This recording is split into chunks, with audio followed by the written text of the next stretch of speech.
بسم الله الرحمن الرحيم. السلام عليكم ورحمة الله وبركاته.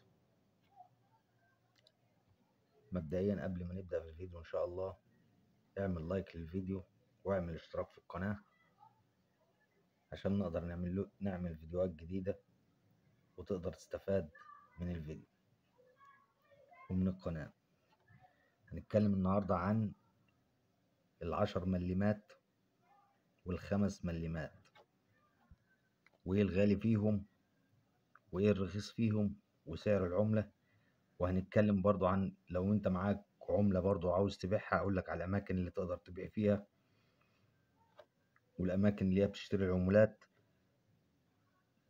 فركز معايا في كل كلمة هقولها وخلي بالك من الكلام اللي انا هقوله. دي مثلا عملة 5 مليم اهي، دي 5 مليمات اهي 1967. النسر 5 مليمات 1967. النسر دي سعرها كام؟ دي سعرها 5 جنيه، ما بتزيدش عن ال5 جنيه. ليه ما تزيدش عن ال5 جنيه؟ لان موجود منها كتير. كل العملات اللي قدامك دي، كل العملات اللي انت شايفها قدامك في الصورة دي كلها سعرها 5 جنيه.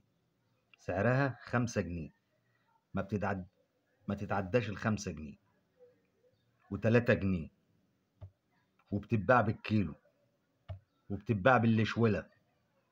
يعني تروح السوق كده بالعملات دي اللي قدامك دي، الناس هناك بتشتريها بالكيلو وبتبيع منها بالكيلو. ليه؟ عشان كل الحاجات اللي قدامك دي متوفرة.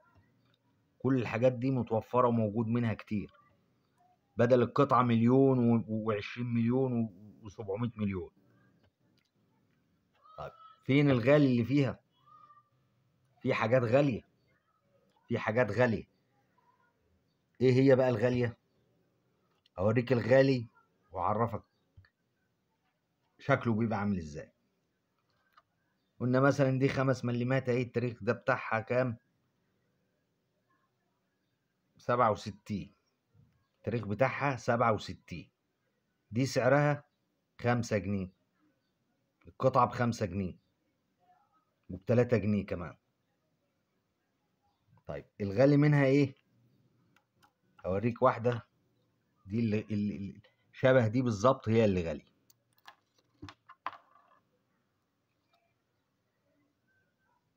شايف انت ده يا باشا؟ ركز معايا، ده ايه؟ ده الصقر. دي عملة اهي، الظهر بتاعها اهو صقر اهو زي ما انت شايف. ده صقر، ده صقر مكتوب عليها ايه؟ 5 مليمات اهي. والتاريخ هنا لو ركزت فيها هتلاقيه 1972.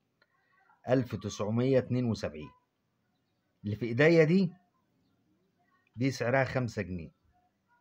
الغالي منها وبتوصل لمبلغ كويس نفس الشكل اللي في ايديا ده بالظبط، وان الرسمة بتاعتها صقر زي دي، والعملة ألمونيا اهي.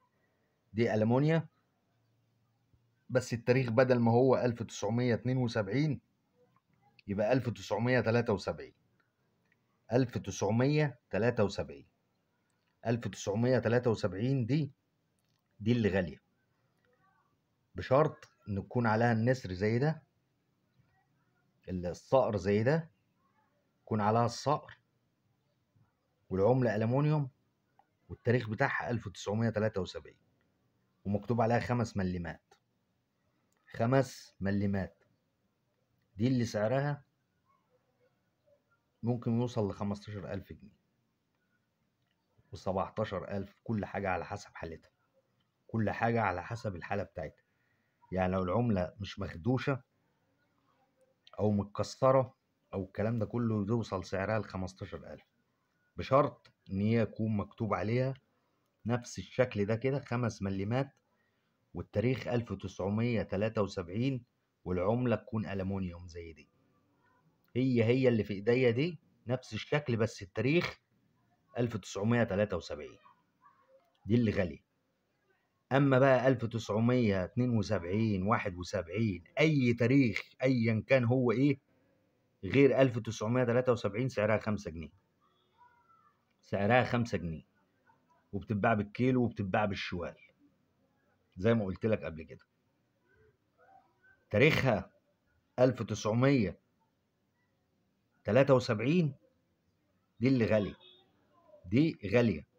أما 1900 أي بقى تاريخ غير 1973 دي سعرها 5 جنيه. نفس الكلام برضو ينطبق على عملة ال10 مليمات برضو اللي هي دي ال10 مليمات دي. ركز فيها أقربها لك يا باشا. دي إيه 10 مليمات أهي، والتاريخ 1972 1972 اللي قدامك دي سعرها 5 جنيه. وادي الظهر بتاعها اهو اهو، ادي الظهر بتاعها صقرة صقرة. اللي قدامك دي سعرها 5 جنيه.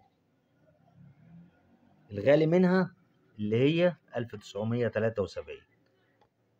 نركز هنا هتلاقيها 1972. 1972 دي سعرها 5 جنيه.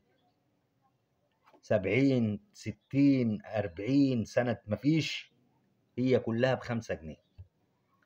الغالية بس اللي هي 1973، ويكون الظهر بتاعها صقر زي نسر، زي صقر زي ده.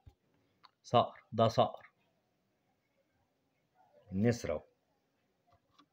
ده النسر، ده النسر، ده النسر ودي الصقر. ده نسر وده صقر. الصقر دي 1973 وألمونيوم زي دي سعرها معدي، سعرها غالي. أما أي تاريخ غير 1973 أي تاريخ بقى أيا كان هو إيه سعرها 5 جنيه وسعرها بالكيلو. بس أنت لو حبيت تشتري بتشتري بالقطعة، ولو عاوز بالكيلو بيبيع لك. لو معاك هتبيعها بالقطعة، قطعة ب5 جنيه، عشان ما تفكرش إن هي غالية أو الكلام ده كله. لا أنا قلت لك سعرها والحقيقي عشان ما تتعبش نفسك وتشغل دماغك بحاجة ملهاش تمن. معاك 1973 هي دي اللي بتنباع غالي. نيجي بقى على أماكن البيع والشراء. أماكن البيع والشراء لو عاوز تبيع أي عملة معاك، بس المهم تكون العملة دي نادرة، تبيع على جروبات الفيسبوك أو موقع إيباي أو موقع أوليكس أو الأسواق. موجودة في كل محافظة. الأسواق دي موجودة في كل المحافظات. كل محافظة هتلاقي فيها سوق. في القاهرة في اسكندرية في المنصورة، في كل حتة في الأسواق. والأحسن والأفضل البيع على جروبات الفيسبوك. بس المهم يكون معاك حاجة نادرة، حاجة مش موجودة، حاجة الناس بتبحث عليها عنها. أما كل اللي قدامك ده زي اللي انت شايفه ده، كل ده سعره 5 جنيه. ليه؟ عشان متوفر منه كتير وموجود معايا ومع التاني ومع التالت ومعاك ومع كل الناس. فدي مش حاجة غالية. الغالي أنا قلت لك عليه. اعمل لايك للفيديو واعمل اشتراك في القناة. السلام عليكم ورحمة الله.